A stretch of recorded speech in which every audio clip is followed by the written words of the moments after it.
Assalamualaikum warahmatullahi wabarakatuh. Perkenalkan, nama saya Rika Rismaya dengan NIM B119043 dan saya Atiyah Abdial Fatah dengan NIM B119039. Baiklah, pada kesempatan kali ini kami akan sedikit menjelaskan pengetahuan kami mengenai ajaran-ajaran filsafat hukum. Yang mana pada kesempatan kali ini video ini merupakan pemenuhan tugas pada mata kuliah pengantar filsafat hukum yang diampu oleh Profesor Dr. Elita Rahmi SHMH. Baiklah, selamat menyaksikan. Ajaran-ajaran filsafat hukum. Adapun ajaran-ajaran dalam filsafat hukum meliputi aliran hukum alam, positivisme hukum, utilitarianisme, madhab sejarah, sosiologikal jurisprudensi, realisme hukum, dan Freire Lehre. Aliran hukum alam berpendapat bahwa selain hukum positif yang merupakan buatan manusia, masih ada hukum lain, yaitu hukum yang berasal dari Tuhan. Hukum yang berasal dari Tuhan itulah yang dikenal sebagai hukum alam. Hukum positif yang berlaku di masyarakat tidak boleh bertentangan dengan hukum alam, karena hukum yang berasal dari Tuhan dianggap lebih tinggi dari hukum yang dibentuk oleh manusia. Hukum alam bersifat universal dan abadi, sehingga hukum alam tersebut berlaku sepanjang masa, serta berlaku bagi semua bangsa. Berdasarkan sumbernya, aliran hukum alam dibedakan menjadi dua macam, yaitu aliran hukum alam irasional dan aliran hukum alam rasional.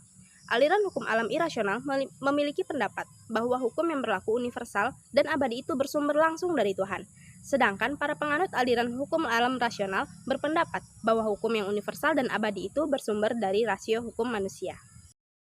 Kemudian, selanjutnya yang kedua yaitu positivisme hukum, atau sering juga disebut sebagai aliran hukum positif. Aliran ini memandang perlunya pemisahan yang tegas antara hukum dan moral, yaitu antara hukum yang berlaku dengan hukum yang seharusnya, atau antara das sein dan das solem. Aliran hukum positif memandang bahwa semua persoalan di masyarakat harus diatur dalam hukum tertulis. Bagi penganut aliran ini, tidak ada norma hukum selain hukum positif. Positivisme hukum terbagi menjadi dua aliran, yaitu aliran hukum positif analitis atau analytical jurisprudence dan aliran hukum murni atau Rein Lehre. Aliran hukum positif analitis dipelopori oleh Austin. Aliran ini memandang bahwa hukum sebagai perintah dari penguasa yang diwajibkan seseorang atau beberapa orang.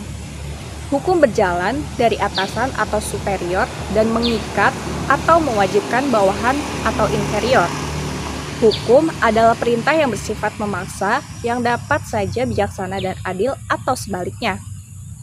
Aliran hukum murni digagas oleh Hans Kelsen. Kelsen memandang bahwa hukum harus dibersihkan dari anasir-anasir yang non-yuridis seperti sosiologis, politis, historis, dan etis. Hukum merupakan solen kategori atau kategori keharusan atau ideal, bukan seins kategori atau kategori faktual, sehingga hukum adalah suatu keharusan yang mengatur tingkah laku manusia sebagai makhluk rasional. Hukum berkaitan dengan bentuk atau forma, bukan isi atau materi, sehingga keadilan sebagai isi hukum berada di luar hukum. Selanjutnya, utilitarianisme, yaitu utilisme adalah aliran yang menempatkan kemanfaatan sebagai tujuan utama hukum. Dalam hal ini yang dimaksud dengan kemanfaatan adalah kebahagiaan, happiness. Adil atau tidaknya suatu hukum ditentukan dari apakah hukum tersebut mampu memberikan kebahagiaan yang dapat dinikmati oleh sebanyak mungkin individu dalam suatu masyarakat, atau sering dikenal dengan istilah the greatest happiness of the greatest number of people.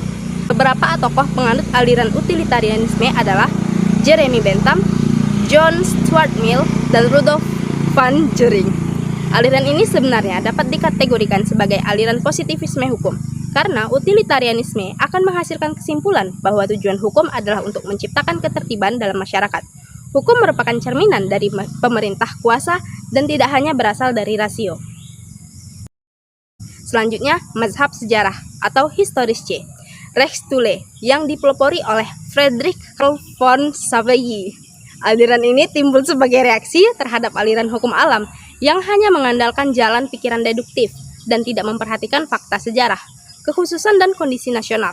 Mazhab sejarah memandang bahwa hukum mengalami perubahan sesuai dengan keadaan masyarakat dari masa ke masa, sehingga tidak mungkin ada hukum yang bisa berlaku bagi semua bangsa.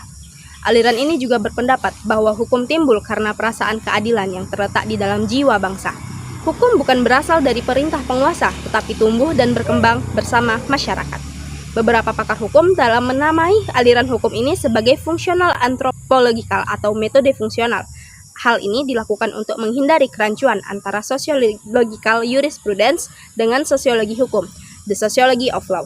Perbedaan utama antara sosiologi hukum dan sociological jurisprudence adalah sosiologi hukum menitik beratkan penyelidikannya kepada masyarakat dan hukum sebagai suatu manifestasi, sedangkan sociological jurisprudence menitik beratkan pada hukum dan memandang bahwa masyarakat dalam hubungannya dengan hukum. Kemudian, aliran sociological jurisprudence memisahkan secara tegas antara hukum positif dengan hukum yang hidup di masyarakat.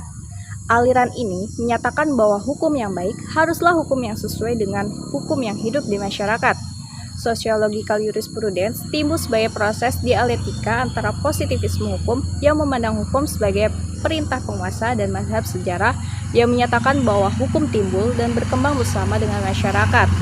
Proses pembangunan hukum di Indonesia sangat dipengaruhi oleh aliran hukum ini. Kemudian, realisme hukum aliran ini sering diidentikan dengan pragmatic legal realism yang berkembang di Amerika Serikat. Realisme hukum memandang bahwa hukum adalah hasil dari kekuatan-kekuatan sosial dan alat kontrol sosial. Hukum dibentuk dari kepribadian manusia, lingkungan sosial, keadaan ekonomi, kepentingan bisnis, gagasan, sedang berlaku, dan emosi-emosi umum. Freirecht-Lehre adalah ajaran hukum bebas yang berpendapat bahwa hakim mempunyai tugas menciptakan hukum. Penemu hukum yang bebas tugasnya bukanlah menerapkan undang-undang, tetapi menciptakan penyelesaian yang tepat untuk peristiwa konkret, sehingga peristiwa-peristiwa berikutnya dapat dipecahkan menurut norma yang telah diciptakan oleh hakim.